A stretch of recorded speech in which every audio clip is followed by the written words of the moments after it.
All right, we're all familiar with red flags out in the world, right? Maybe if you have been to the ocean, especially on the Gulf Coast of Florida, if you see a red flag out, that means you can't swim because there's maybe some strong currents or the water's too rough for swimming.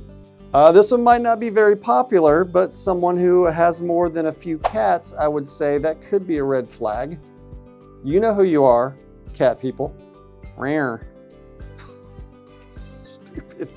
This one is a personal red flag for me. Someone who is so psychotic that they put the milk in the bowl before they put the cereal in. I mean, come on. Someone who chooses to take you to Golden Corral on the first date, I'd say that could be a red flag. And lastly, I think this one is the most important. Someone who hangs the toilet paper roll where you're pulling from the back of the toilet paper roll. There's no more worse red flag than that to me. Hey everybody, my name is Tim Gibson and my channel is actually all about real estate in North Georgia. It's not about red flags in people, and I do like cats, okay? It's just not that much. Please subscribe if you haven't already. And if you're thinking about moving to North Georgia, or if you are thinking about listing your house in the area, I'll be more than happy to help. My contact info is right on the screen. All right, if I haven't scared away all the cat people and everybody else on this video and you've made it this far, let's talk about some red flags to look out for when you are purchasing a home in North Georgia.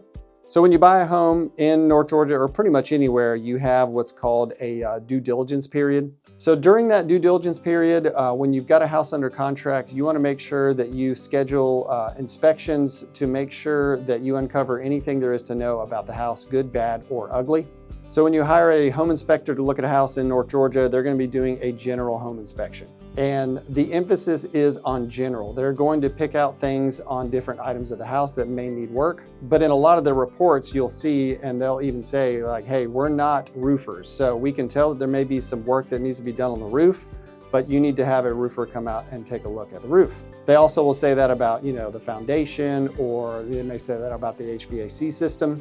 So one of the red flags that get overlooked a lot, and sometimes people don't really think about it, is potential foundation issues. If you see any type of moisture on the foundation walls, if you see any kind of water intrusion, any cracks in the foundation, definitely have a qualified foundation company come out and take a look. Because if you've got foundation issues on a house, it could cost you tens of thousands of dollars to get that fixed. So you want to make sure you have somebody come out and take a really good look at that foundation. Sometimes people hire a foundation company, and sometimes they'll even hire an engineer to make sure that the house is structurally sound. Another red flag to look out for would be potential termite problems. So in Georgia and North Georgia specifically, we have termites, and we have some what they call subterranean termites, which just means they live underground. Some homeowners have what's called a termite bond on their home, which is basically like a warranty on your home against termite intrusion.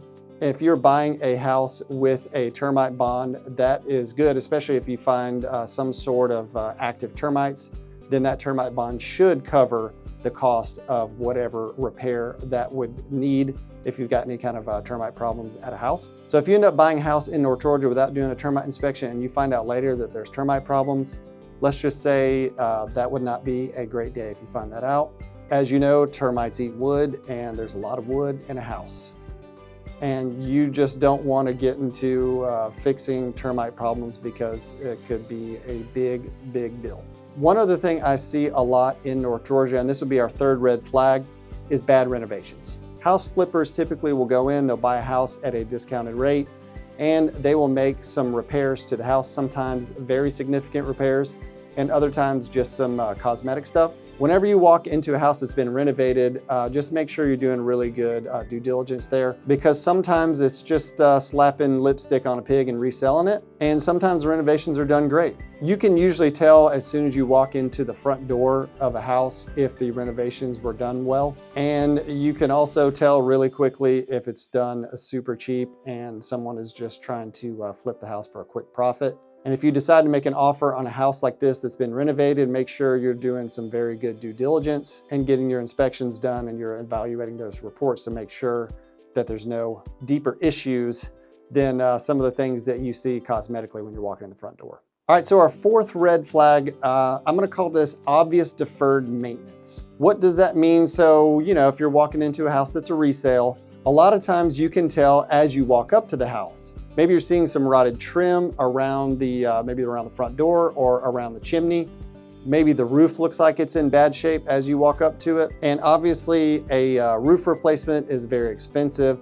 So if the roof looks like it's in bad shape as you're walking up to the house, you're probably gonna want a roofer to come out and do an inspection for you. You know, as you walk in, maybe the floors are in bad shape. You take a look at the water heater, it looks old. And maybe the HVAC systems are older and maybe they haven't been maintained. Of course, all of those things are gonna add up, and you wanna take that into account when you're making an offer on a house. Because if the seller isn't willing to negotiate on some of these items, and then you are going to be the one that's gonna have to pay for those items as the new homeowner. All right, and our fifth and final red flag is if a house is listed too high. So when you are searching around, and most of you are probably browsing around on Zillow, Realtor.com, Homes.com, some of these sites, and you probably have a pretty good grasp after looking at a bunch of houses, especially in a defined area, you could probably tell pretty quick if a house is overpriced. And when you look at, say, the median days on market in a given area, and let's say during your search, you have seen a house that keeps popping up, and other houses in the neighborhood or in the general area have sold, and this house has stayed on the market and it's on far past the median days on market, that's a pretty big red flag. Usually that means you have an unrealistic seller who thinks they can get a lot more for the house than the market will actually bear. And if you like the house as a buyer, you go to see it and you want to negotiate, sometimes those sellers aren't willing to come down to what that true market value is for the house. So even if you love the house, maybe you don't want to overpay, and maybe the seller expects someone to just pay their price. So keep an eye out for houses like that. Sometimes it means you've got a seller who's unrealistic and wants an abnormally high price for their house, or there's some sort of problems with the house in terms of repairs or something like that. All right, so that wraps up our 5 red flags to watch out for when you're buying a house in North Georgia. Hey, leave me some comments below and let me know some of the red flags that you've seen when you're looking for houses. Tell me what you thought about the video. As always, my contact info is on the screen if you're interested in moving to the area or if you're thinking about listing your home in North Georgia. We'll see you on the next video.